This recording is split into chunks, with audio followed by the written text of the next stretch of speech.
আসসালামু আলাইকুম, আমি পদ্মজা। পর্ব ১। লেখিকা ইলমা বেহরোজ। ফাহিমা ক্লান্ত হয়ে থপ করে ফ্লোরে বসে পড়ল। হাতে থেকে লাঠি পড়ে গিয়ে মৃদু আওয়াজ তোলে। তার শরীর ঘেমে একাকার, কপালে বিন্দু বিন্দু ঘাম। হাতের তালু দিয়ে মুছে বার কয়েক জোরে জোরে শ্বাস ফেলল। এরপর চোখ তুলে সামনে তাকালো। রিমান্ডে কোনো পুরুষই টিকতে পারে না, আর সেখানে একটি মেয়ে আজ ৪ দিন ধরে রিমান্ডে। তার সামনে চেয়ারে বাঁধা অবস্থায় ঝিমোচ্ছে। ৪ দিনে একবারও মুখ দিয়ে একটু শব্দ অবধি করল না। শারীরিক মানসিক কত নির্যাতন করা হয়েছে, তবুও ব্যথায় আর্তনাদ অবধি করেনি। মনে হচ্ছে একটা পাথরকে পেটানো হচ্ছে, যে পাথরের রক্ত ঝরে কিন্তু জবান খোলে না। তখন সেখানে আগমন ঘটে ইন্সপেক্টর তুষারের। তুষারকে দেখে ফাহিমা কাতর স্বরে বলল, সম্ভব না, আর কিছুতেই কথা বলছে না। তুষার অভিজ্ঞ চোখে মেয়েটিকে 2 সেকেন্ড দেখল, এরপর গম্ভীর কণ্ঠে ফাহিমাকে বলল, আপনি যান। ফাহিমা এলোমেলো পা ফেলে চলে যায়। তুষার একটা চেয়ার নিয়ে মেয়েটির সামনে বসলো। বেশ কিছুক্ষণ চুপ থেকে বলল, আপনার সাথে আমার আজ প্রথম দেখা। মেয়েটি কিছু বলল না, তাকালোও না। তুষার মেয়েটির দিকে তীক্ষ্ণ দৃষ্টি মেলে তাকালো। বলল, মা বাবাকে মনে পড়ে? মেয়েটি চোখ তুলে তাকায়। ঘোলাটা চোখ, কাটা ঠোঁট থেকে রক্ত ঝরছে, চোখের চারপাশে গাঢ় কালো, চোখ দুটি লাল।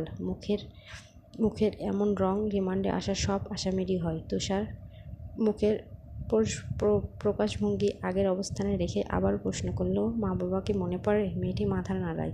মনে পড়ে তার। তুষার একটু ঝুঁকে মেয়েটির অসহায় দৃষ্টি মেলে তাকায়। তুষার মেয়েটির হাতের তালু বাঁধন খুলে দিয়ে নির্বিকার ভঙ্গিতে প্রশ্ন ছুড়ল, নাম কি? যদিও তুষার মেয়েটির নাম সহ পুরো ডিটেলস জানে, তবুও জিজ্ঞাসা করলো। তার মনে হচ্ছে মেয়েটি কথা বলবে। সত্যি তাই হলো।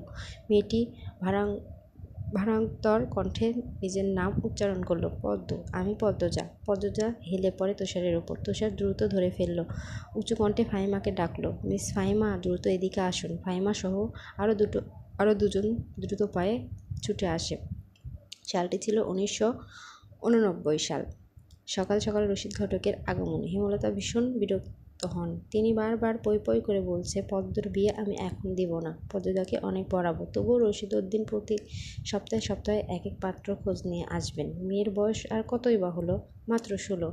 শামসুল আলমের মেয়ের বিয়ে হয়েছে 24 বছর বয়সে। পদ্মর বিয়েও তখনই হবে, পদ্ম পছন্দ মতো। হেমলতা রশিদকে দেখেও না দেখার ভান ধরলেন। রশিদ একদলা থুতু ফেললেন উঠানে। এরপর হেমলতার উদ্দেশ্য বললেন, বুঝছো পদ্মর মা, এবার পাত্র আনছি একের খাঁটি হীরা। হেমলতা বিরক্তি ভরা কণ্ঠে জবাব দিলেন, আমি আমার মেয়ের জন্য পাত্র চাইছি, তবুও বারবার কেন আসেন আপনি? যুবতী মাইয়া ঘরে রাখুন, ভালো না? মেয়ে তো আমাকেই বুঝতে দেন না। হেমলতার কণ্ঠে বিরক্তির ঝরে পড়ছে। রশিদ অনেক চেষ্টা করেও সুবিধা করতে পারলেন না, ব্যর্থ।